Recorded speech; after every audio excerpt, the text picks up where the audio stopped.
모든 분들을 주님의 이름으로 환영합니다. 계속해서 온라인으로 예배가 진행이 되고 있습니다. 나름 이 자리 이러한 방식에 적응해 가는 사람들이 있고, 또 아직까지 예전에 드리던 그 예배와 다른 환경 속에서 흔들리는 분들도 계실 것이라고 믿습니다.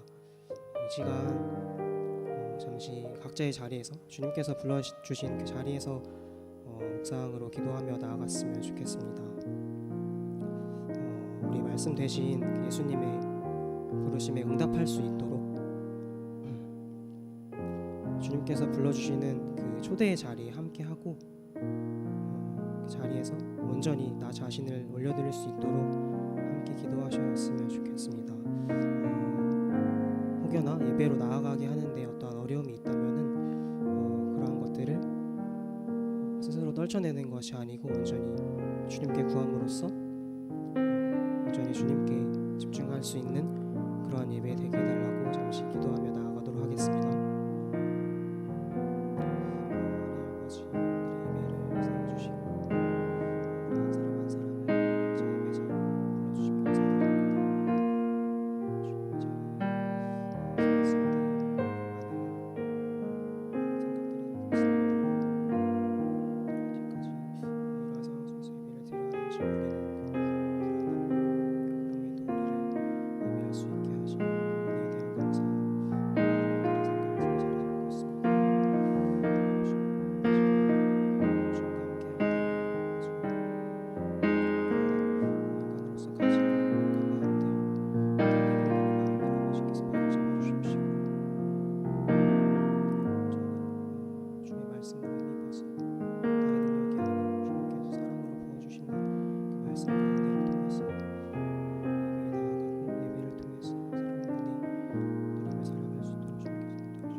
우리 말씀 되신 예수를 함께 찬양하면서 예배로 나아가도록 하겠습니다.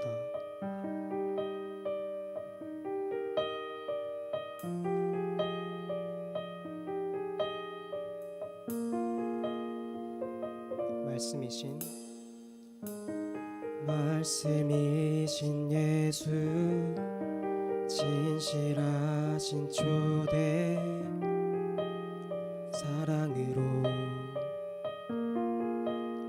그 진리로 주께 와서 듣고 주님께 배우라. 몸으로 보이신 예수께, 말씀이신 예수, 말씀이신 예수, 진실하신 초대, 사랑으로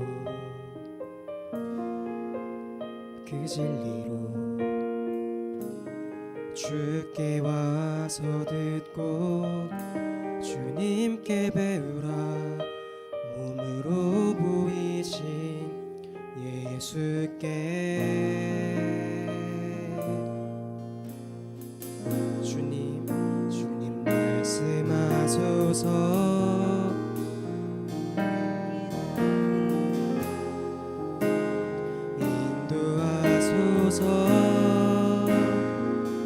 따르기 원해. 두려움 저 넘어 온전한 나라, 참된 생명의 길로, 영원한 길로.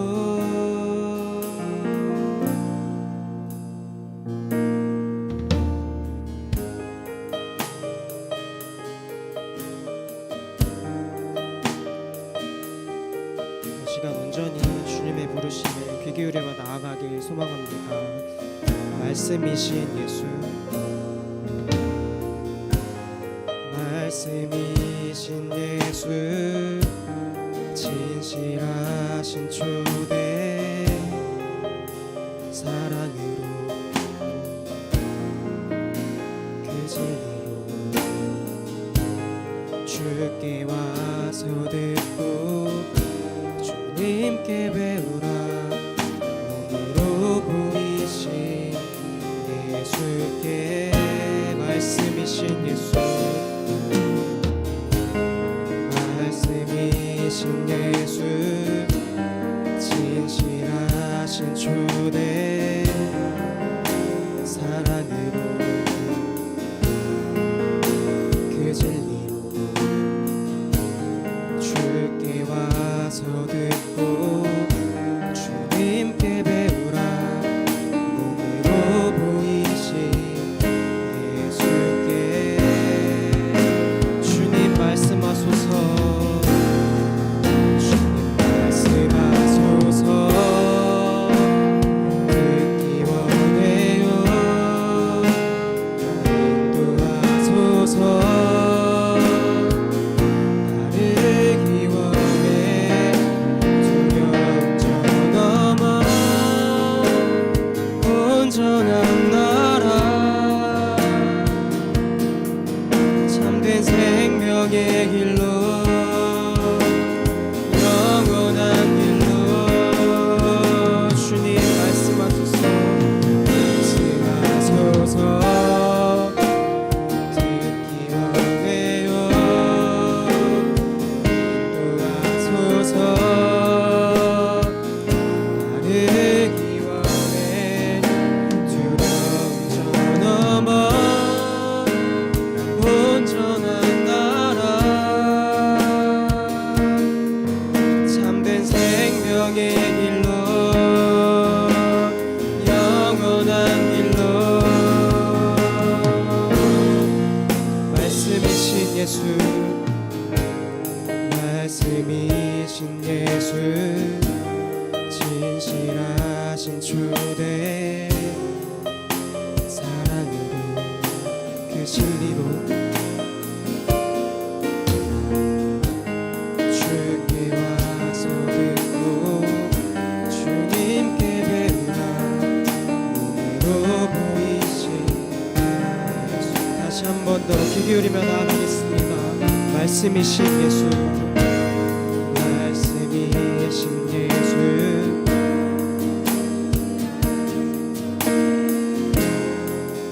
사랑으로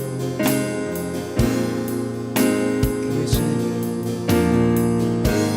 주께 와서 듣고 주님께 배우라.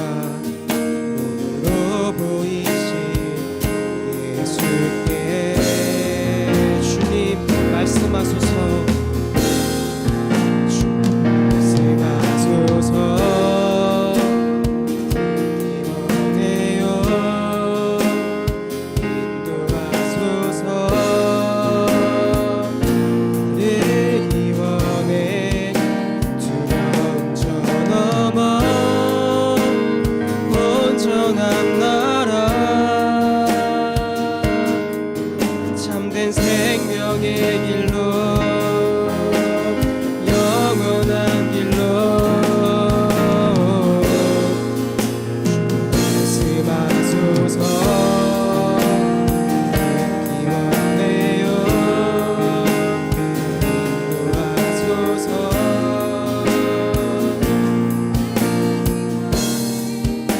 두려움 저넘어 온전한 나라, 참된 생명의 길로, 영원한 길로.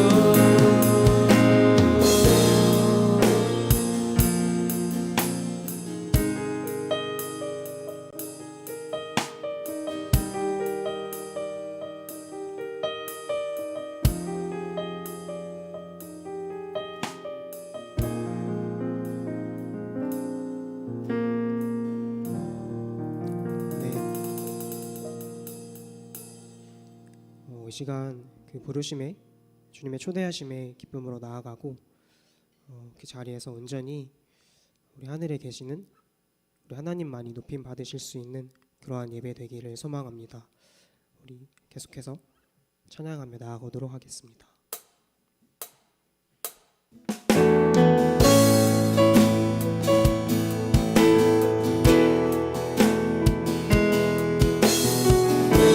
함께 선포하시면서 이 자리로 나아가도록 하겠습니다. 하늘에 계신 우리 아버지, 하늘에 계신 우리 아버지, 온 땅에 가득한 그 사랑,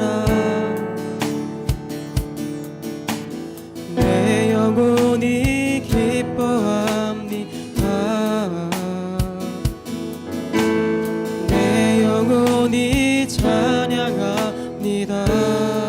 하늘에 계신 우리 아버지, 온 하늘 가득한 그 영광, 내 영혼이 노래합니다. 내 영혼이 경배함. 다시 한 번 더 찬양하시겠습니다. 하늘에 계신 우리 아버지, 온 땅에 가득한 그 사랑, 내 영혼이 기뻐합니다. 내 영혼이 기뻐합니다. 내 영혼이 찬양합니다.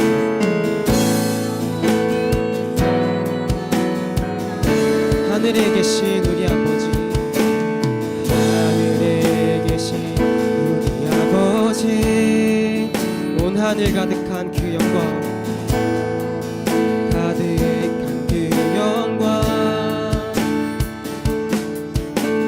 내 영혼이 노래합니다. 내 영혼이 경배합니다. 경배합니다. 모든 영광과 존귀와 능력이 우리 하나님께 영원 무궁히, 모든 나라와 세와 영광이 우리 아버지께 영원히. 하늘에 계신 우리 아버지, 온 땅에 가득한 그 사랑, 내 영혼이 기뻐합니다. 내 영혼이 기뻐합니다. 내 영혼이 찬양합니다. 찬양합니다. 네, 하늘에 계신 우리 아버지,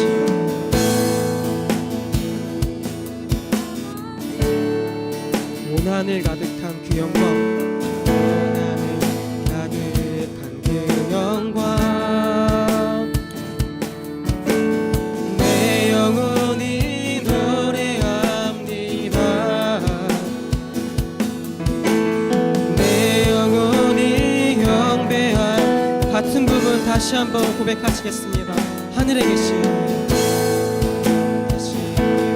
아버지, 온 하늘 가득한 그 영광, 온 하늘 가득한 그 영광, 내 영혼이 노래합니다. 내 영혼이 경배합니다.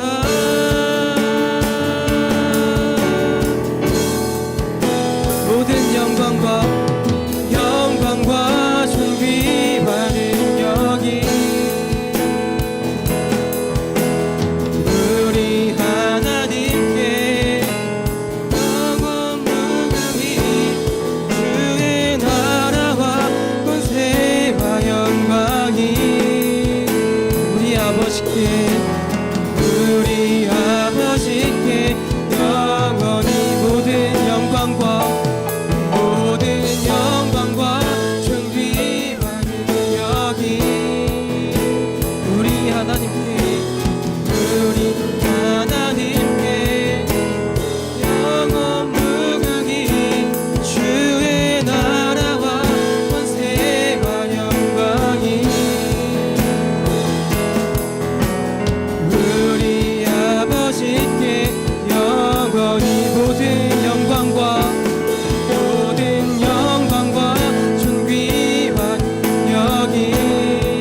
하늘에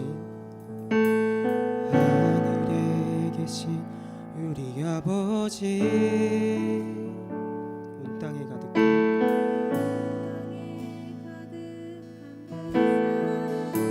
하늘에 계신 우리 아버지 하늘에 계신 우리 아버지 온 땅에 가득한 그 사랑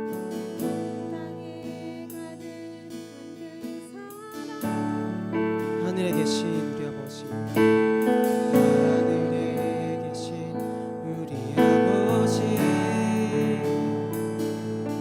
온 땅에 가득한 그 사랑 하늘에 계신 우리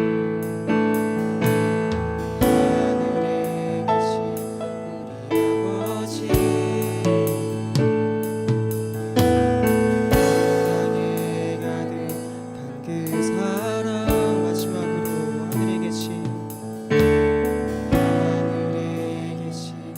우리 아버지 온 땅에 가득한 그 사랑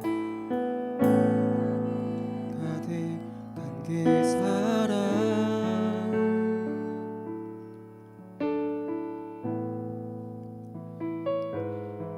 주님께서 우리를 크신 사랑으로 이 자리로 부르셨습니다.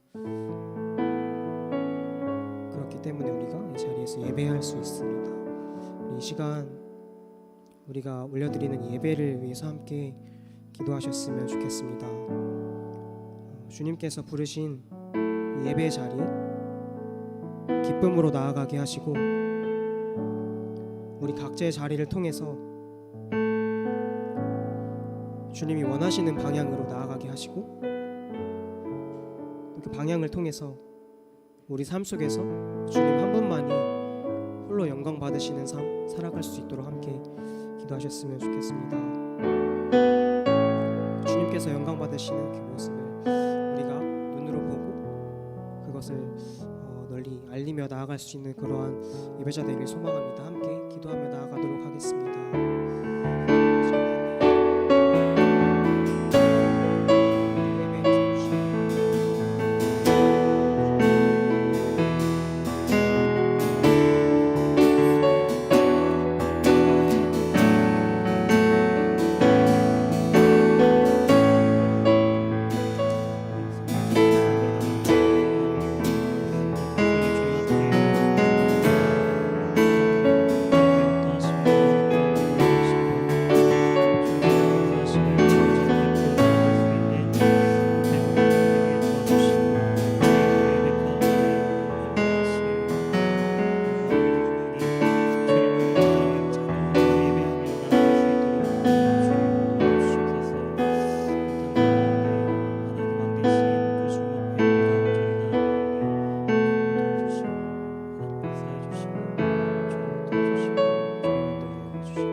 하나님 감사합니다.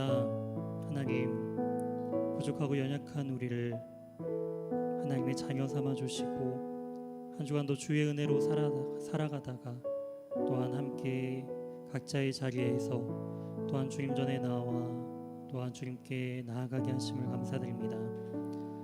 하늘에 계신 우리 아버지여 주님의 이름이 거룩히 여김을 받으시길 소망합니다. 우리 예배를 통하여서 주님 홀로 영광받아 주시옵소서. 이 모든 말씀 살아계신 예수 그리스도의 이름으로 기도드립니다. 아멘. 할렐루야 반갑습니다. 지금은 청년부 광고 시간이고요. 광고 내용들 함께 전달해 드리도록 하겠습니다. 첫 번째는 온라인 헌금 계좌 안내입니다. 헌금은 연희교회 온라인 계좌를 적극 활용해 주시기 바랍니다.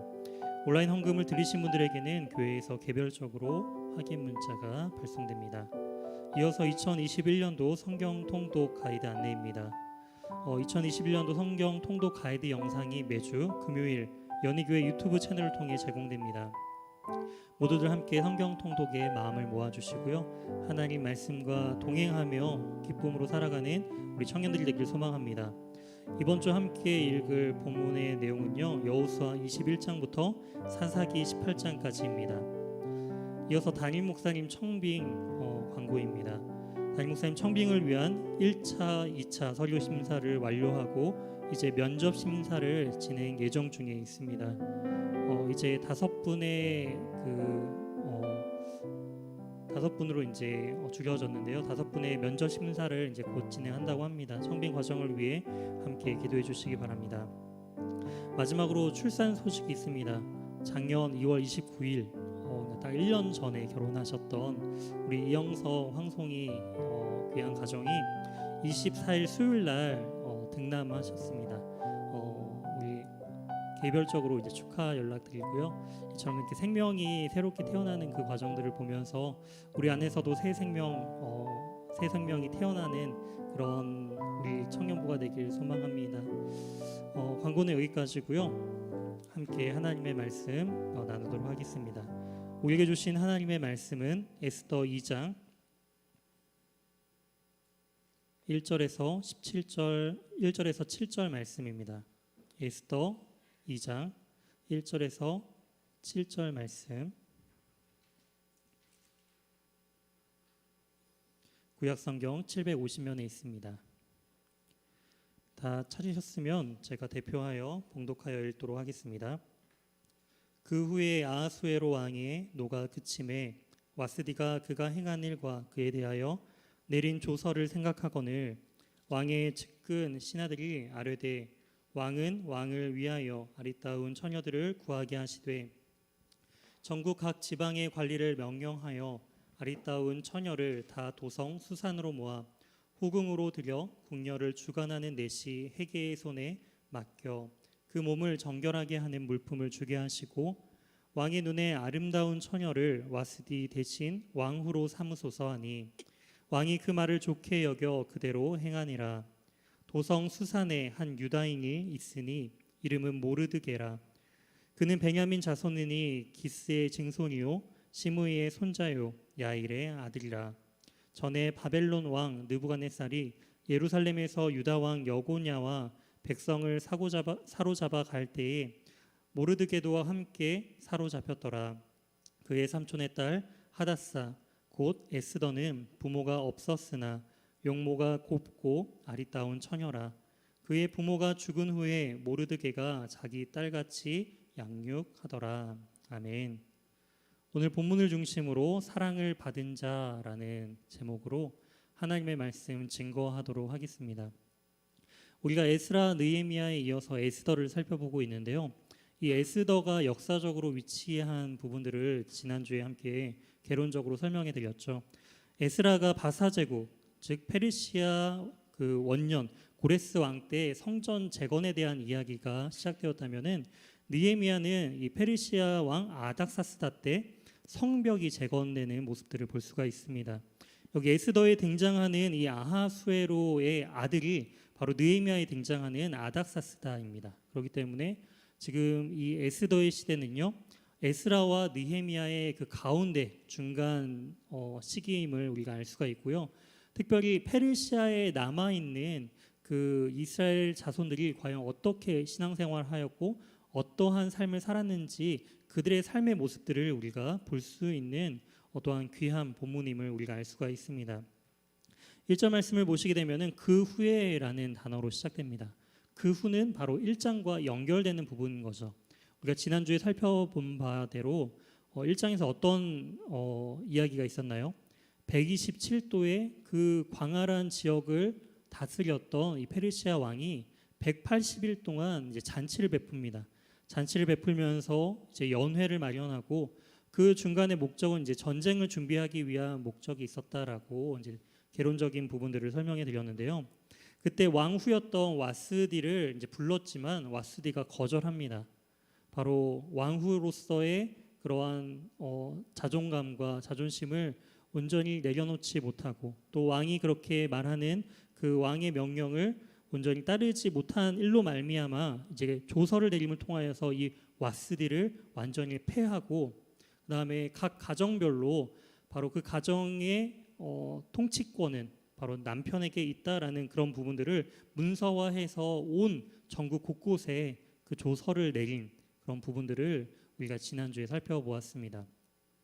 이처럼 그 모든 권력을 가지고 또 넓은 지역을 통치하였던 이 페르시아 왕의 모습이었지만 그 이면에는 굉장히 연약한 그 페르시아의 왕의 모습을 볼 수가 있는 것 같아요. 전국에 그 조서를 보내면서 그 내용들을 알리게 됐을 때 사람들은 생각했겠죠. 왕이 왜 이런 조서를 보냈을까? 그런 조서를 보냈던 그 배경들을 이제 사람들은 입을 통하여서 소문을 나게 하겠죠. 글쎄 왕후 와스디가 왕의 명령을 따르지 아니하고 왕이 나오라고 했는데도 나오지 않았대 라는 말들이 온 전국 방방 곳곳에 이 페르시아 모든 제국 가운데 이제 소문이 나기 시작했을 것입니다. 이제 그 이후에 왕의 그 노가 점점 사그라지죠. 화가 불같이 났지만 처음에는 화가 불같이 났지만 시간이 지나자 점점 그 화는 누그러지고 점점 이성적이 돼가게 되는 모습들을 볼 수가 있습니다. 다시 1절 말씀을 계속 살펴보시게 되면은 이제 왕이 노가 그침에 와스디와 그가 행한 일과 그에 대하여 내린 조서를 생각하거늘 이 내용을 통해서 왕이 노를 그치고 나서 자신의 한 일을 되돌아보기 시작합니다. 그리고 자신이 그렇게 요청한 것이 또한 왕후에게는 굉장히 모욕적인 것이다라는 것을 이 왕 자신도 깨달았겠죠. 그러면서 내린 조서에 대한 것들을 생각하였다라고 하는데요. 이것을 원어적으로 좀 보게 되면은 와스디에게 내린 처단이 마음에 걸렸다라는 뜻이에요. 그러니까 왕후를 폐위시키었던 이런 부분들이 자신이 실수하였구나. 다시 왕후를 데려올 그런 마음을 가지게 되었다라는 것을 이 1절 말씀을 통해 알 수가 있습니다. 역사가인 요세푸스도 이 부분에 있어서 이렇게 설명하였어요. 아하수에로 왕이 분노가 그치자 왕후였던 이 와스디를 다시 맞이하고자 하는 그런 마음이 있었지만 이미 전국에 조서를 다 내렸기 때문에 자신의 결정을 또다시 번복할 수가 없었다라고 역사가였던 요세푸스는 이 상황을 이렇게 기록하고 있습니다. 우리는 분노에 대해서 생각해 볼 필요가 있어요. 성경에서는 분노에 대해서 이렇게 말합니다. 시편 37편 8절에서는 이렇게 말씀합니다. 분을 그치고 노를 버리며 불평하지 말라. 오히려 악을 만들 뿐이라. 잠언 12장 16절에는 이렇게 기록되어 있습니다. 미련한 자는 당장 분노를 나타내거니와 슬기로운 자는 수욕을 참느니라. 이처럼 분노에 사로잡혀서 중요한 결정을 하는 것은 굉장히 미련한 짓이다라는 것이죠. 그것은 악에 사로잡혔던 행위고요. 계속 그 분노로 인해서 분노에 사로잡혔다라는 것은 시간이 지나면 분노는 사그라지겠지만 그 분노가 계속 불타오른다라는 것은요. 분노에 우리 자신을 계속적으로 내어 맡긴다라는 거예요. 순간적으로 화가 날 수가 있습니다. 그런데 그 화는요. 시간이 지나고 참으면은 점차 누그러지고 사라진다라는 거예요.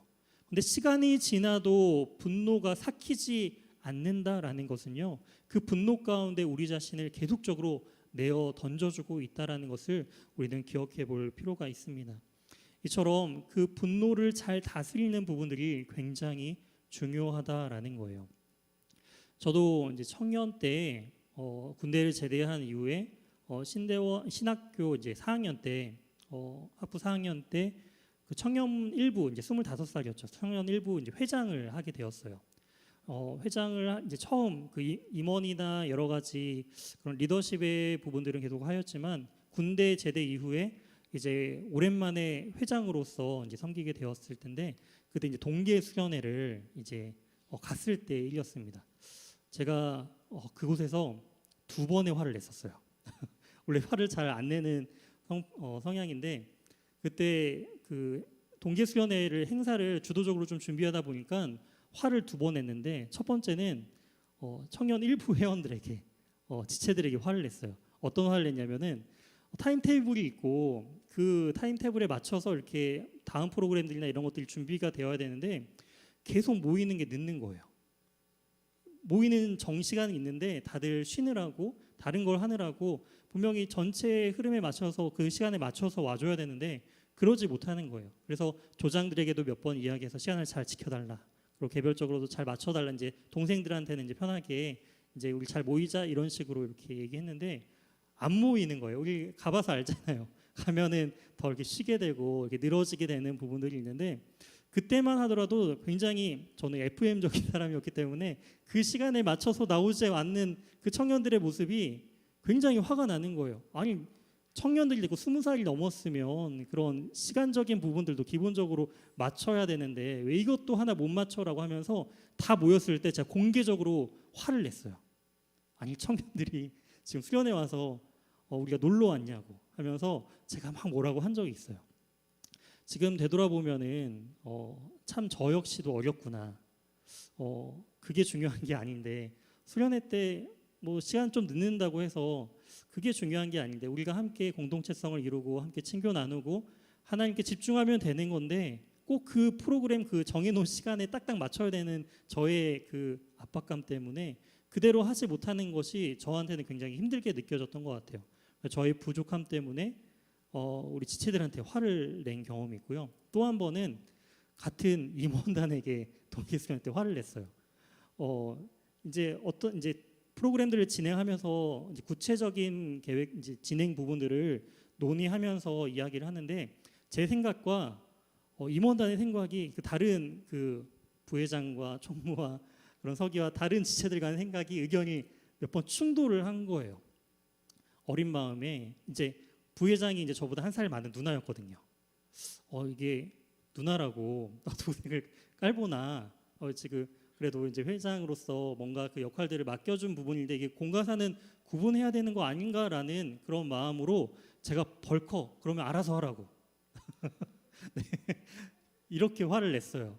네, 너무나 부끄러운 고백이지만 저 역시도 그 두 번의 그 화를 nem을 통해서 굉장히 그 순간 처음에 그 화를 내는 것이 내 안에 이제 있었던 그 화가 이제 불출되니까 처음에는 개운한 것처럼 느껴졌지만 오히려 그것이 점점점 미안하게 다가오더라고요. 그 마음이 1년 내내 갔어요.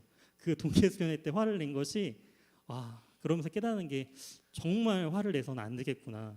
그러니까 임원단들에게 그 냈던 그 순간의 화를 냈던 그 부분들이 저 자신에게도 그렇고 임원단에게도 너무나 이제 미안하면서 그랬던 이제 기억들이 있습니다. 우리 청년들도 그런 기억들이 있진 않으신가요?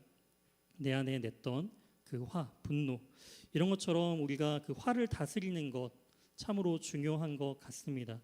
왜냐하면은 화는 언제든지 낼 수는 있지만 그 냈던 감정들을 다시 주워 담을 수 없기 때문이죠. 아하수에로 왕도 마찬가지였어요. 화가 났을 때 이 왕후를 폐위시켰고 아예 문서화시켜서 이거는 바꿀 수 없게끔 만들었기 때문에 다시 마음이 추스러지고 그다음에 다시 이 일들을 되돌이켜 보니까 자신이 좀 너무했구나라는 생각이 들어도 그 상황은 돌이킬 수 없게 된다라는 것이죠. 이처럼 때로는 감정을 솔직하게 드러내는 것도 중요하지만 때로는 좋지 못한 이 분노를 드러내는 것은 옳지 않음을 우리는 또 기억해 봐야 할 것입니다. 이어서 측근들은 이 왕의 마음을 알고 이제 다시 왕에게 이렇게 조언을 해요. 2절부터 왕에게 조언을 합니다. 왕을 위하여 아리따운 처녀를 구하게 하시되라고 제안을 해요. 그리고 그 구체적인 제안의 방법을 3절에서 이렇게 이야기합니다. 전국 각 지방의 관리들을 중심으로 아리따운 처녀들을 다 도성 수산으로 모이게 한다라는 거예요. 전국에 예쁘다고 하는 아름답다라고 소문난 모든 처녀들은 지금 이 왕이 있는 이 도성인 이 수산, 이 겨울궁전인 수산궁으로 모이게 되었다라는 것입니다. 그리고는 궁녀를 주관하게 하는 넷이 이 해계의 손에 맡겨서 그 여인들의 몸을 정결하게 준비하면서 왕에게 나올 수 있도록 이렇게 준비하게 하시죠라고 왕에게 그렇게 건의를 하고 있어요. 그러면서 왕이 이제 그 이야기를 들으니까 그 말이 참 좋게 느껴진다라는 것이죠. 왕이 보기에 좋은 대로 행하는 시대, 꼭 사사시대와 같은 그런 모습입니다. 눈에 보기 좋은 대로 행하는 그 사사시대의 죄악과 마찬가지로 이 시대는 왕이 보기에 좋은 대로 모든 것을 행했다라는 거예요. 왕에게는 좋은 행위가 다른 일반 백성들에게는 고통의 행위입니다. 누군가는 사랑하는 딸을, 누나를, 언니를 그 집안에서 빼앗겨서 왕에게 강제로 데리고 오는 그런 상황들이 일어난다라고 생각해 보세요. 우리 집안에서 갑자기 어느 순간 갑자기 누나가 사라졌어. 갑자기 여동생이 사라졌어요. 어디 갔냐 물어봤더니 이제 도성 수산에 끌려갔다라는 거예요. 그 이야기를 들었을 때 얼마나 그 가정들의 수많은 아픔들이 있었을까요? 최근 기사를 본 적이 있어요. 베트남 그 지역의 여인들이, 한 마을의 여인들이 하나의 그런 붐이 일어났는데, 어떤 붐이 있냐면은 한국인 남성과 결혼하는 그런 붐이 일어났다라고 해요. 그런 이야기를 보면서 한국의 입장에서 봤을 때 약간 농촌 지역이나 이런 데서는 그 노총각들이 많이 있잖아요. 그렇기 때문에 베트남 그런 분들이 이런 농촌 지역에 사는 그런 남성분과 이렇게 결혼하면서 가정을 일구는 그런 부분에 있어서 한국적인 입장에서는 그런 가정들이 새롭게 나타나는 것을 긍정적으로 평가하기도 하지만, 문제는 뭐냐면은 그 마을의 모든 여자들이 한국인 남자와 결혼하면서 한국에 가버리니까 그 베트남 그 지역에 남아 있는 총각들이 이제 인터뷰를 하면서 자기네들은, 자기 이제 친구들은 심지어는 사귀고 있었는데 군대 갔다 오니까 한국인 남자랑 결혼했대요. 이런 이야기를 이제 들으니까 베트남 청년들 입장에서는 너무나 화가 나고 황당한 일이 벌어진 것이죠. 이처럼 누군가에게는 좋은 일이지만 누군가에게는 피눈물 흘리는 그런 일들이 지금 벌어지고 있다라는 것입니다. 그런 가운데 이제 모르드게라는 사람의 그런 가정에 대한 소개를 5절부터 하는 것을 볼 수가 있습니다. 모르드게는 바로 에스더의 삼촌이죠. 그 삼촌에 대한 배경들을, 가문에 대한 배경들을 이야기하고 있는데요. 이 가문에 대한 설명이 또한 매우 신학적으로 또 중요한 부분이 있습니다. 5절 말씀을 보시게 되면은 이 사람은 유다인이래요. 바로 하나님의 백성으로서 끌려온 포로라라는 것이죠. 유다인이고 그의 이름은 모르드게라. 그는 어떤 자손이죠? 베냐민 자손, 기스의 증손이라고 하고 있어요. 이 말은 무엇이냐면은 이스라엘 초대 왕이 바로 기스의 아들인 그 사울이죠. 그렇기 때문에 지금 이 모르드게 집안은요 왕족이다라는 거예요. 왕의 후손, 왕과 굉장히 친밀하고 가까운 그 후손이 바로 이 모르드게라는 사람이 있는데, 6절 말씀을 보니까 전에 바벨론 왕 느부갓네살이 예루살렘에서 유다 왕 여고냐 때 백성들을 사로잡아 갈 때 이 모르드게도 함께 사로잡혀 갔다라고 기록하고 있습니다. 이것은 왕하 24장에 대한 배경을 가지고 나타나는 건데요. 이것은 느부갓네살 주전 598년도에 있었던 일입니다. 그런데 지금은 아하수에로예요. 지금 아하수에로 3년, 통치 3년째이기 때문에 주전 483년도를 의미합니다. 지금 이 말을 우리가 생각해 보면은 모르드게가 지금 사로잡혔다라는 것을 느부갓네살이 이제 포로로 잡혀왔던 그 시기 가운데 끌려왔다라고 생각을 한다면, 그 나이를 추정해 봤을 때 이 모르드게는 약간 100세가 지금 됐던 인물이다라는 거예요. 100세 전후 한 90세에서 최대 한 110세까지도 이제 보게 되는데요. 100세인 상황이 되었다라는, 노인이었다라는 것을 이야기해 주는데요. 근데 좀 100세라고 두기에 조금 의심스러운 부분들이, 이 사람이 관직에 있어요 지금 모르드게가. 그렇기 때문에 왕의 관직으로서 열심히 일을 해야 되는데 그의 나이가 만약에 100세라고 한다면 이제 죽음을 앞둔 지 얼마 안 남는 그 사람을 페르시아 제국에서, 그것도 유다인인데 이 사람을 과연 세웠을까요? 물론 특별한 경우, 정말 능력이 출중하다라면 세웠겠죠. 하지만 그래서 많은 학자들이요, 이 모르드게도 함께 사로잡혔다라는 이 본문을 모르드게의 집안이 이때 함께 사로잡혀 왔을 것이다라고 그렇게 해석하기도 합니다.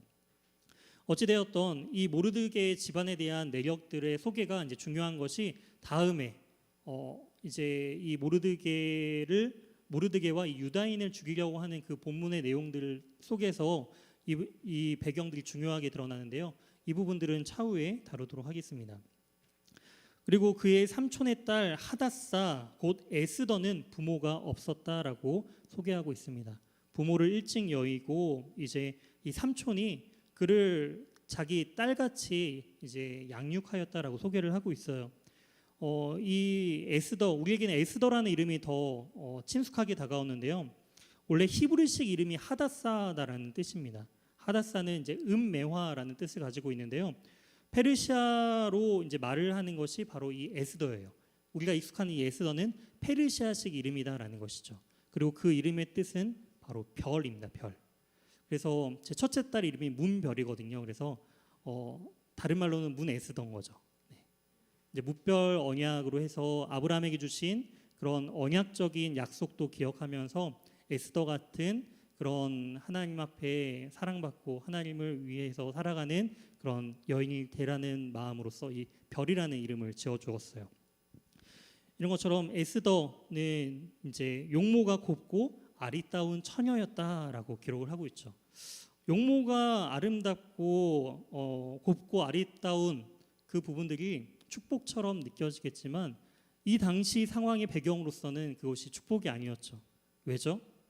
예쁘고 아름답다라고 여겨지는 모든 그런 여인들은 다 이제 왕후의 예비 후보로 다 끌려가게 되었다라는 것이죠. 지금 에스더도 마찬가지입니다.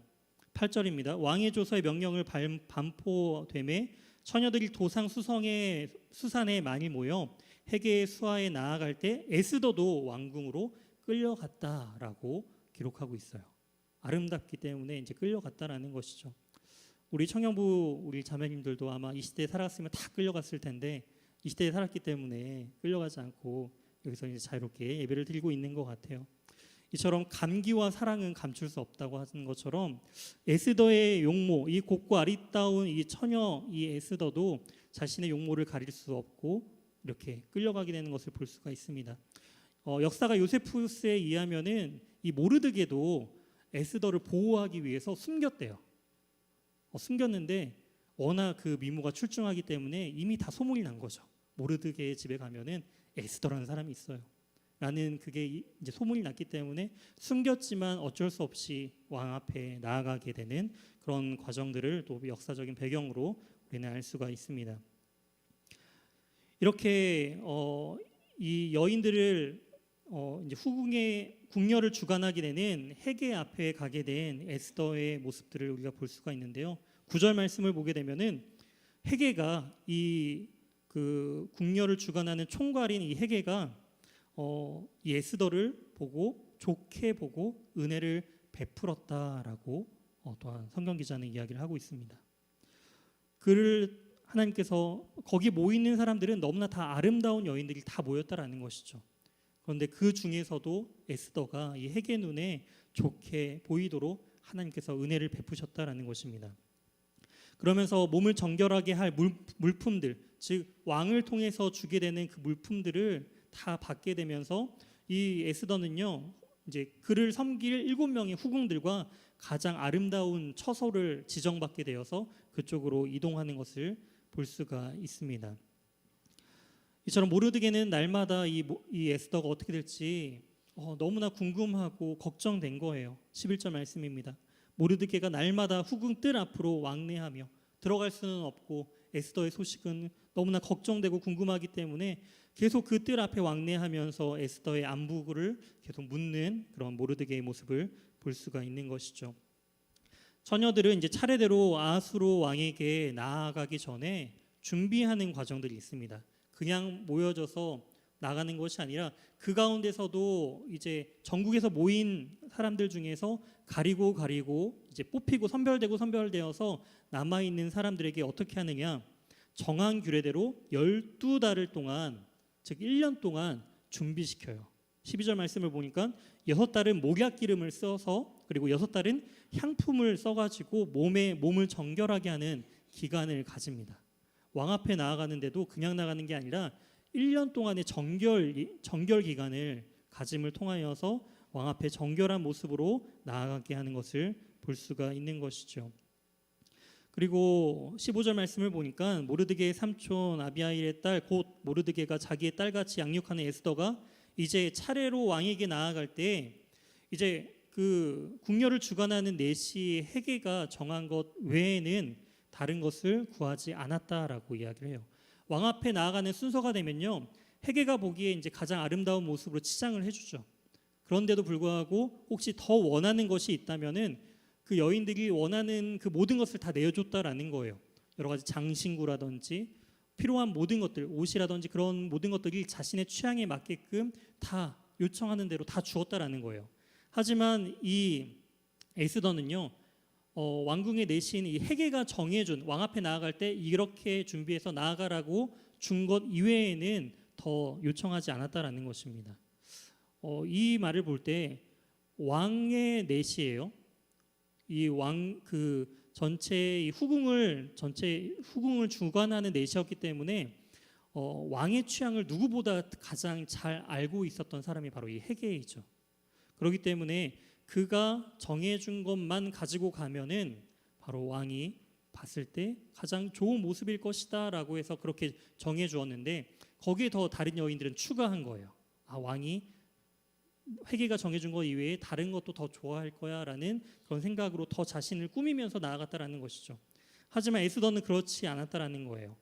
하지만 그것만으로도 충분했다라고 이야기를 합니다. 또 하나님께서 그녀를 은혜를 베푸시고 또한 보는 모든 자마다 그가 사랑받는 존재로서 그를 높여주셨다라는 것을 알 수가 있어요.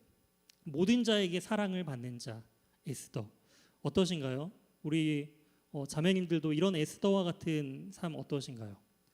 모든 사람들에게 사랑받는 존재, 이러한 존재가 되고 싶진 않으신가요? 16절을 보시게 되면 이제 아하수로 왕 제7년 통치한 지 7년째 되는 이야기가 등장을 합니다. 그런데 초반에 1장에서는 아하수로 몇 년째 이야기가 등장을 했나요? 바로 아하수로 3년이 되던 해의 이야기가 1장의 내용인데 지금 2장의 이 내용들은 갑자기 4년이라는 시간이 지났습니다. 에스더가 왕 앞에 나아가기 위한 이 모든 과정들, 전국에서 선별된 여인들을 1차적으로 뽑고 그 안에서도 선별과 재선별을 계속적으로 통해서 왕에게 나아갈 핵심 인물들을 1년 동안 준비하는 그 과정들이 이제 4년이라는 시간이 흘렀다라는 거예요. 그리고 아하수에로 왕 역시 이 4년 동안 무엇을 하였느냐? 바로 역사적인 기록을 보게 되면은 이제 그리스에 나아가서 그리스를 이제 침략하면서 그 지역을 이제 점령하기 위해 전쟁을 벌여요. 260만 명이 넘는 페르시아인을 데리고 전쟁에 나아갔지만 결과는 참패를 당하고 돌아오죠. 지금 전쟁에서 철저하게 패한 이 왕을 지금 이 신하들은 그 왕을 위로하기 위해서 이렇게 철저하게 준비시킨 그 후궁 예비 후보들을 왕에게 이제 매일같이 한 차례씩 보내고 있는 것을 볼 수가 있습니다. 이제 에스더의 차례가 된 거예요. 왕에게 나아가는 그 중요한 시점이 되었다라는 것이죠. 만약에 왕에게 나아갔다가 다시 왕이 부르지 않는다면은 평생 이 여인은 혼자 가족에게도 갈 수도 없고 왕에게도 갈 수 없고 혼자 있어야 하는 그런 처량한 신세로 남을 수밖에 없다라는 것이죠. 근데 17절 말씀을 보니까 왕의 모든 여자보다 에스더를 더 사랑하였다라고 표현하고 있어요. 왕 역시도 수많은 그런 왕후의 이제 후임으로 될 예비 후보들을 만났지만 그 중에서도 가장 이 에스더를 사랑하게 되었다라는 거예요. 좋아한 것도 아니고 좋게 본 것도 아니고 사랑하였다라고 표현하고 있다라는 것이죠. 그가 모든 처녀보다 왕 앞에 이제 은총을 얻게 됩니다. 그리고 이 왕이 그의 머리에 관을 씌우고 와스디를 대신해서 이 에스더에게 왕후로서 이 에스더를 삼는 것을 볼 수가 있어요. 왕은 이제 에스더를 위해서 큰 잔치를 베풉니다. 1장에서도 잔치가 여러 번 나오는 것처럼 2장에서도 에스더를 위한 잔치를 베풀어요. 이 잔치는요, 에스더만을 위한 잔치를 넘어서서 국가적인 잔치가 됩니다. 바로 세금도 면제해 주었다라는 거예요. 왕후가 뽑히니까 세금도 면제받았다라는 그런 내용들을 통해서 사람들이 얼마나 기뻤을까요? 왕후가 새로 뽑힘을 통하여서 그로 말미암아 내야 되는 세금도 내지 않는다라고 한다면 너무나 기쁘겠죠. 매달 나갔던 그런 우리 이제 직장인들은 세금이 나가잖아요. 그런데 이제 제3의 이제 그 13번째 달의 월급이라고 불리는 그 연말정산처럼 이 세금을 받지 않는다라고 한다면 얼마나 기쁠까요? 이런 과정들이 바로 지금 이 에스더가 왕후로서 나아가는 그런 과정들로서 볼 수가 있습니다. 이처럼 에스더가 왕후가 되는 그런 이야기가 등장하고 나서 다시 19절 말씀들을 이제 보도록 할게요. 19절 말씀을 보니까 모르드게가 대궐 문에 앉아 있다라고 표현을 하고 있습니다. 여기서 대궐문, 전통적으로 문은 법정을 상징합니다. 그러니까 이 모르드게가 대궐문에 앉아 있다라는 말은요, 법을 주관하는 관리였을 것이다라고 우리가 추정해 볼 수 있다라는 것이죠. 그런 관리의 자리에 앉아 있는 모르드게에게로 갑자기 저자의 시선은 전환되고 있어요. 그러면서 21절 말씀을 보시게 되면 모르드게가 대궐문에 앉아 있을 때 문을 지키던 왕의 넷이 빅단과 데레스 두 사람이 원한을 품고 아하수에로 왕을 암살하려는 음모를 꾸미고 있다라는 그 소식을 우연치 않게 듣게 되었다라는 거예요. 지금 겉으로 드러나기에는 이 아하수에로 왕의 모습이 굉장히 화려합니다. 잔치를 베풀고 또한 왕후가 세워지고 나서 세금도 감면하고 여러 가지 기쁨의 환희의 잔치가 있는 반면에 그 이면에 모든 백성들이 왕을 지지하고 좋아한 건 아니었다라는 거예요. 지금 그리스와의 전쟁에서 지금 대패한 이 페르시아 왕입니다. 그 전쟁에 참가했던 수많은 아들들, 자신의 형제들이 죽임을 당했다라는 거예요. 그리고 심지어는 자신의 누이들, 조카들, 여동생들은 예쁜 사람들은 다 왕후 후보로 끌려갔다라는 것이죠. 그 모습을 보면서 그런 당사자들, 그런 집안의 아들을 잃은 그런 가정들이나 딸을 빼앗긴 그런 가정들은 과연 이 왕을 좋아할까요? 그러지 않겠죠. 그렇기 때문에 이런 암살의 음모가 지금 또 뒷면에서는 나타나고 있었다라는 것입니다. 근데 모르드게는 이 소식을 듣고요, 에스더에게 이 소식을 알립니다. 그리고 에스더는 바로 모르드게의 이름으로써 이 사실을 왕에게 알려요. 그리고 조사를 통해서 증거를 얻게 돼서 이 왕은 이 두 사람을 이제 왕을 암살하려고 했던 이 두 사람을 이제 죽이게 되는 그런 일들을 이제 마지막으로 2장 마지막으로 기록하고 있습니다. 이 사건은 이렇게 지나가듯이 이야기를 하지만 나중에 이 에스더의 사건이 이제 전환될 때 그 민족에 대한 그 절대절명의 위기 가운데 전환되는 사건이 바로 이 부분이에요. 그래서 나중에 이 부분들을 다시 한번 다루도록 하겠습니다. 이처럼 2장의 전반적인 내용들을 오늘 살펴보았는데요. 우리는 여기서 한 가지 함께 고민해봐야 할 질문이 한 가지가 있습니다. 에스더는 왜 자신의 민족과 종족을 감춘 것일까요? 10절과 20절 말씀을 다시 한번 살펴보도록 할게요. 본문 10절입니다. 에스더가 자기의 민족과 종족을 말하지 아니하니 이는 모르드게가 명령하여 말하지 말라 하였습니다. 20절입니다. 에스더는 모르드게가 명한 대로 그 종족과 민족을 말하지 아니하니 그가 모르드게의 명령을 양육받을 때와 같이 따름이더라. 모르드게가요, 이 에스더가 왕 앞에 나아갈 때 자신의 종족과 어느 출신인지 절대로 말하지 말라라고 함구령을 내렸다라는 거예요. 그리고 에스더는 그 말씀에 따라서, 삼촌의 말에 따라서 그 말을 잘 지켰다라는 것을 지금 이야기하고 있습니다. 근데 성경 기자는 지금 두 번이나 자신의 민족과 종족을 드러내지 말라라고 하는 이 모르드게의 말을 강조하고 있어요. 왜 이렇게 강조하고 있는 것인가? 지금 모르드게가 1차 포로로 끌려간 집안이었다라는 것을 소개하고 있습니다. 근데 그때 함께 끌려온 대표적인 사람이 있어요. 우리가 잘 알고 있는 다니엘이죠.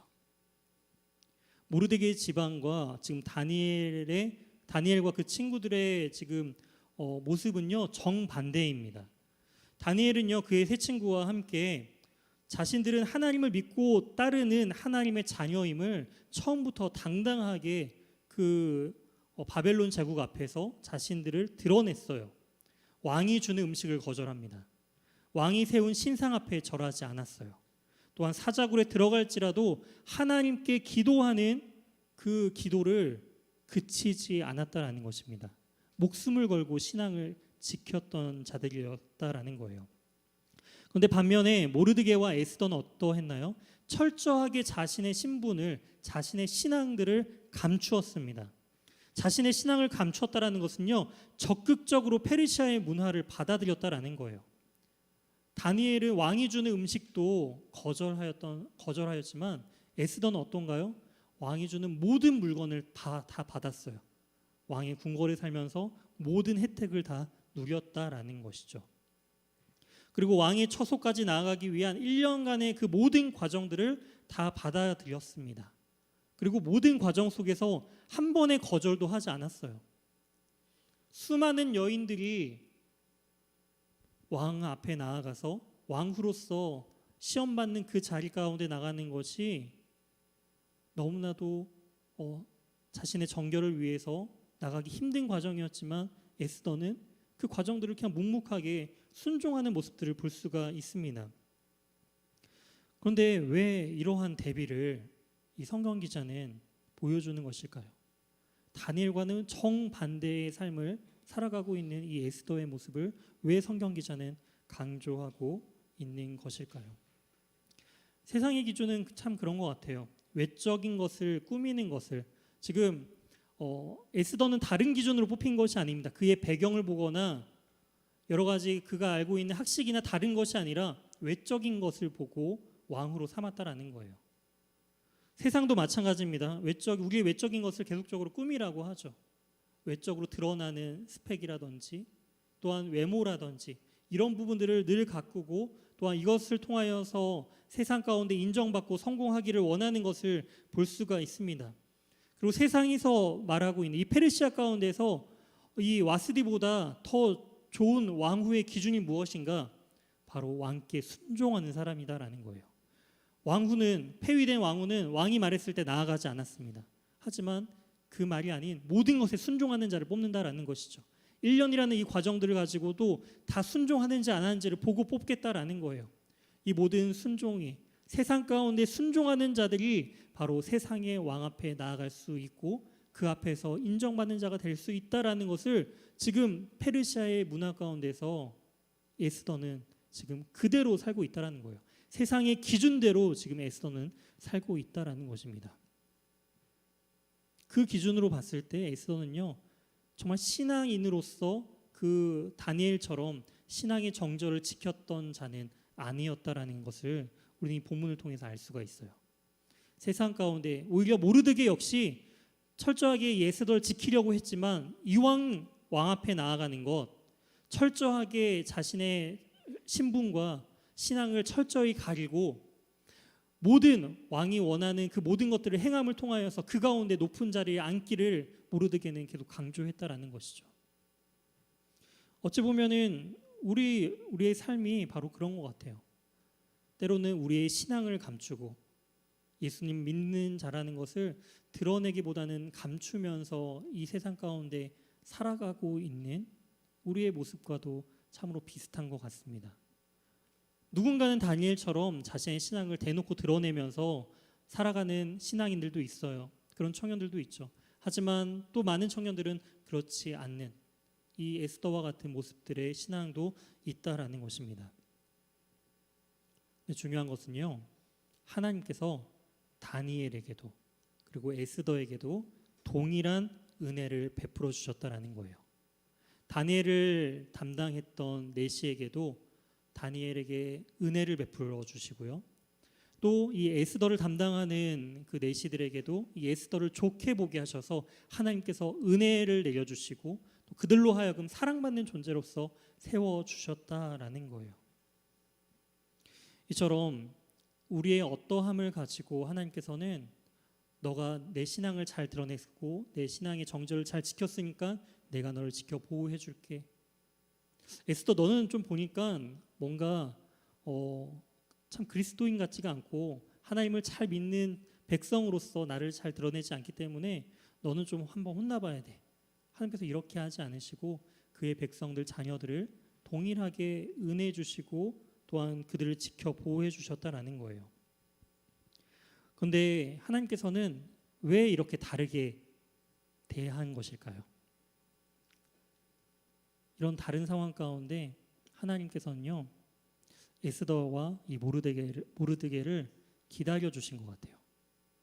다니엘은 철저하게 하나님 어려서부터 그 신앙의 교육들을 통하여서 그 자신들을 구별하고 하나님 앞에 나아갔습니다. 하지만 에스더나 모르드게는요, 그 상황들이 이 페르시아에서 살아남기 위한 생존이었어요. 그 과정 가운데 때로는 자신의 신앙을 온전히 지키지 못하는 그러한 철저히 무너지는 모습들도 많이 있었다라는 것이죠. 때로는 타협하는 신앙의 삶을 살기도 했다라는 것입니다. 하지만 하나님께서는요, 그런 그들을 기다려 주셨다라는 거예요. 이런 그들의 상황들을 이해해 주셨다라는 거예요. 그리고 하나님의 때가 될 때 그들로 하여금 진짜 그들의 신앙이 드러나게 하시는 것을 볼 수가 있습니다. 사랑하는 우리 청년 여러분, 눈에 보이는 세상의 왕을 위해서 때로는 우리는 살아가고 있는 것처럼 느껴져요. 세상이 보기에 좋은 모습대로 우리의 모습을 꾸미려고 하고 우리의 스펙들을 갖추려고 하고 그런 가운데 인정받으려고 하는 모습이 어찌 보면 우리 역시도 에스더와 동일한 상황인 것 같습니다. 하지만 분명한 것은 그 가운데 나의 잘됨이 나의 어떠한 때문이 아니라 하나님의 은혜임을 기억해야 합니다. 눈에 보이는 왕, 하지만 진정한 왕은 눈에 보이진 않지만 그 모든 상황들을 이끄시는 하나님이심을 기억해야 합니다. 그리고 시간이 지나면은 하나님께서는 하나님의 때에 그들의 신앙을 스스로 드러내는 자리로 나아가게 인도하신다라는 것이죠. 우리 역시도 그 때를 준비해야 합니다. 때로는 내가 굳이 그리스도인이라는 것을 드러내지 않고서 사는 것이 이 직장 생활하는데, 사회 생활하는데, 학교 생활하는데 여러 가지 그것이 더 편하게 느껴질 때도 있어요. 하지만 어느 순간 우리는 우리의 삶을 통해서 그 하나님의 은혜를, 그리스도의 은혜를 드러내야 할 때가 온다라는 것입니다. 이 에스더의 2장 내용들을 통해서 하나님께서 그렇게 주신 은혜와 하나님의 기다려 주시는 그 때를 우리가 바라보면서 우리 역시도 하나님 앞에 나아갈 때를 잘 준비하길 소망합니다. 세상의 왕 앞에 나아가기 위해서 에스더는 1년간 준비를 했어요. 이 모습을 보면서 저 역시도 하나님 앞에 나아가기 위해서 나는 어떠한 준비를 하였는가? 우리 청년들은 어떠한 준비를 하셨나요? 하나님 앞에 예배드리기 위해서 나는 세상의 왕 앞에서도 이렇게 1년간 준비하는데 하나님 앞에 나아가는 데 있어서 과연 나는 어떠한 준비를 하고 있는가? 지금 하나님께서는 에스더를 준비시키고 있는 거예요. 온전히 나아가기 위해서. 그런 부분들을 우리가 기억하시면서 때로는 우리의 연약함들, 우리가 온전히 나는 참 크리스찬으로서 이렇게 제대로 살고 있는가, 이런 삶을 되돌아볼 때도 있는데 그 모든 과정들을 통해서 하나님의 그 기다려주심과 은혜를 누리며 나아가는 우리 청년들이 되길 주님의 이름으로 소망합니다.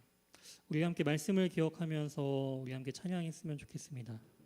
보이지 않는 영원한 왕이라는 찬양이에요. 세상의 왕은 세상의 권력을 가지고 모든 것을 좌지우지하는 것처럼 보입니다. 거대한 세상 앞에서 우리의 존재는 너무나 미미하게 느껴질 때도 많이 있죠. 하지만 오늘 본문을 통해서 하나님께서는 말씀하고 계세요. 눈에 보이는 그 세상의 왕의 연약함이 얼마나 크게 있는가라는 것을 우리에게 보여주고 있다라는 것이죠. 모든 것을 다 가진 것처럼 보이는 이 아하수에로와, 하지만 모든 조서를 전국에 다 보냄을 통하여서 자신의 연약함을 드러냅니다. 화려한 잔치 속에서 모든 세금을 감면해 주면서 백성들에게 친송받는 것처럼 보이지만, 앞에서는 사람들이 박수치는 것처럼 보이지만 뒤에서는 암살 음모를 꾸미고 있었다라는 거예요. 이처럼 세상의 왕은 온전치 못합니다. 그 세상은 언제 뒤집힐지 몰라요. 하지만 보이진 않지만 그 가운데 역사하시고 인도하시는 우리 하나님은 영원하시며 변치 아니하시는 분입니다. 우리 그 하나님을 우리 함께 높이며 함께 이 찬양으로 우리 다짐하며 나갔으면 좋겠습니다.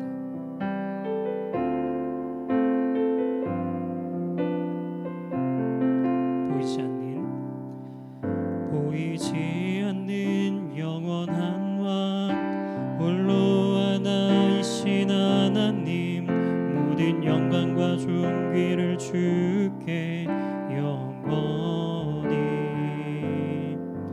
보이지 않는 영원한 왕 홀로 하나이신 하나님 모든 영광과 존귀를 주께 영원히 아멘. 보이지 않는 영원한 왕 홀로 하나이신 하나님 모든 영광과 존귀를 주께 영원히 보이지 않는 영원한 왕 홀로 하나이신 하나님 모든 영광과 존귀를 주께 영원히 아멘. 영광과 존귀 영원히 영광과 존귀 영원히 영광과 존귀 영원히 아멘. 영광과 존귀 영원히 영광과 존귀 영원히 영광과 존귀 영원히 아멘.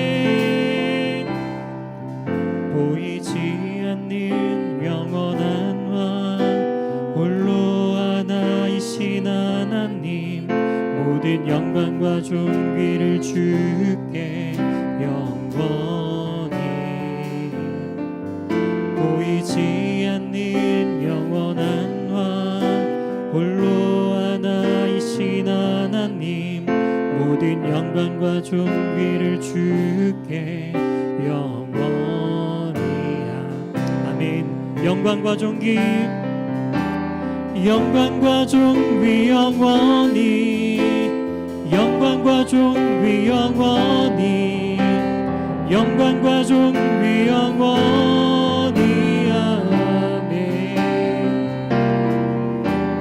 영광과 존귀 영원히 영광과 존귀 영원히 영광과 존귀 영원히 영광과 존귀 영광과 존귀 영원히 영광과 존귀 영원히 영광과 존귀 영원히 아멘. 영광과 존귀 영원히 영광과 존귀 영원히 영광과 존귀 영원히 영광과 존귀 영원히 영광과 존귀 영원히 영광과 존귀 영원히 영광과 존귀 영원히 아멘. 영광과 존귀 영원히 영광과 존귀 영원히 영광과 존귀 영원히 마지막으로 영광과 존귀 영광과 존귀 영원히 영광과 존귀 영원히 영광과 존귀 영원히 아멘. 영광과 존귀 영원히 영광과 존귀 영원히 영광과 존귀 영원히 아멘. 우리 함께 기억했으면 좋겠습니다. 이 말씀을 기억하면서 주님, 우리 인생 가운데 보이지 않지만 우리 영원한 왕 되신 주님께서 우리 인생을 형통케 하여 주시고 은혜 베풀어 주시고 우리를 세상 가운데 사랑받는 존재로서 우리를 세워주고 계심을 주님 고백합니다. 우리가 어떠함 때문에 우리의 잘남 때문에 하나님을 향한 그 열정 때문에 우리를 그렇게 세워주신 것이 아니라 우리를 기다려주시는 하나님의 은혜 때문에 우리가 하나님의 은혜를 누리고 있음을 고백합니다. 에스더의 모습을 보면은 지금의 모습의 에스더의 모습은 어떠한 신앙도 전혀 드러나지 않고 있습니다. 그의 모습을 보면은 그저 외적으로 너무나 아름다운 여인이었을 그리고 다른 여인들보다 그 아름다움 때문에 왕후가 된 다른 사람들과 별 다른 없는, 하나님을 믿거나 믿지 않거나 상관없이 외적인 아름다움, 세상적인 기준 때문에 왕후로 뽑혀 있는 것처럼 보여집니다. 하지만 하나님은 기다려주고 계시는 거예요. 진정으로 신앙이 드러나야 할 그때를 참고 기다려주시면서 그 모든 과정들을 통하여서 보이지 않는 하나님의 은혜를 깨닫기를 원하신다라는 것입니다. 어쩌면 우리는 그 길을 가고 있는 거예요. 우리가 결단해서 다니엘처럼 하나님께 영광 돌린 삶을 온전히 증거하며 살아낼 수도 있지만, 때로는 에스더처럼 세상의 기준에 맞춰서 그 세상의 기준이 가장 옳은 것처럼 살아가고 있는 우리지만, 분명히 하나님의 때에 우리는 결단해야 할 때가 옵니다. 그 순간, 그 믿음의 순간, 주님, 우리가 믿음을 저버리지 않고 온전히 하나님을 붙들고 의지하는 우리가 되게 달라고, 보이지 않는 그 하나님의 놀라운 은혜의 손길을 깨닫게 해달라고 이 시간 말씀을 기억하며 함께 기도하며 나가도록 하겠습니다. 참 좋으신 하나님 아버지, 오늘 말씀을 통하여서 오늘 본문에서도 하나님의 이름은 어느 한 곳 나오지 않고, 모르드게와 에스더는 오히려 그들이 하나님의 자녀임을, 하나님께서 택한 하나님의 유다 백성들임을 철저하게 숨기며 그 바벨론 제국에서, 페르시아 제국에서 페르시아 왕에게 택함을 받기 위하여 왕이 주는 모든 것을 받으며 순종하며 그 왕의 법대로 그의 모든 삶을 맞추어 나아가는 그 연약한, 때로는 우리의 모습과도 같은 그 모습을 보면서, 주님, 우리가 그리스도인이라 말하지만 세상 사람들과 별 다를 것 없고, 아니 어쩌면 세상 사람들보다 더 세상의 기준에 맞춰서 살아가는 우리의 모습과 연약함을 주님 고백합니다.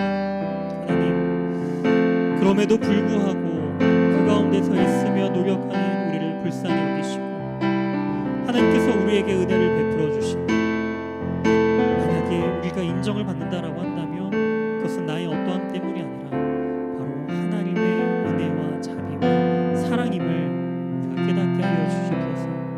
보이지 아니하시는 영원한 왕 되신 하나님의 그 보이지 않는 선하신 그 손길을 우리가 경험하며 누리며 나아갈 수 있도록 주님 도와주시옵소서. 그리하여 주님, 주님의 때에 정말 신앙이 드러나야 하는 그 너무나 중요한 시점 가운데 우리가 결단하여서 정말 하나님을 택하고 하나님의 뜻 가운데 살아갈 수 있는 그런 우리가 될 수 있도록 우리의 삶을 인도하여 주시옵소서.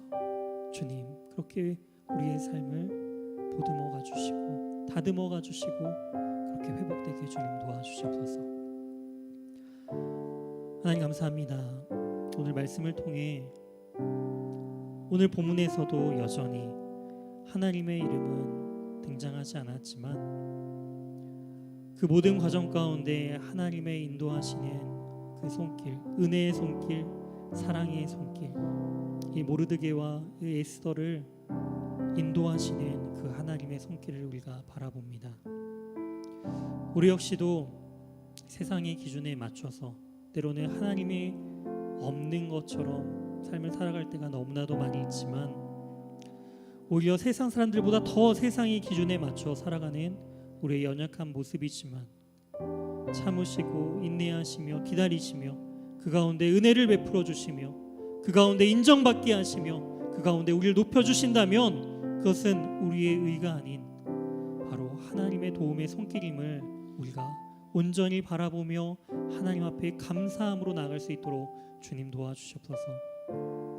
그리하여 정말 하나님께서 원하시는 그때에, 정말 하나님의 자녀임을 드러내야 하는 그때에 우리가 주저없이 하나님의 이름을 높이며 하나님의 자녀됨을 이 세상 가운데 온전히 당당히 증거하며 하나님의 이름을 높이며 살아갈 수 있는 저와 우리 귀한 청년들의 모든 삶이 될 수 있도록 주님 인도하여 주시옵소서. 한 주간도 오래 참으시고 인내하시며 우리에게 은혜를 베풀어 주시며 모든 사람들로 하여금 우리를 사랑받는 존재로 세워주시는 예수 그리스도의 이름으로 기도드립니다.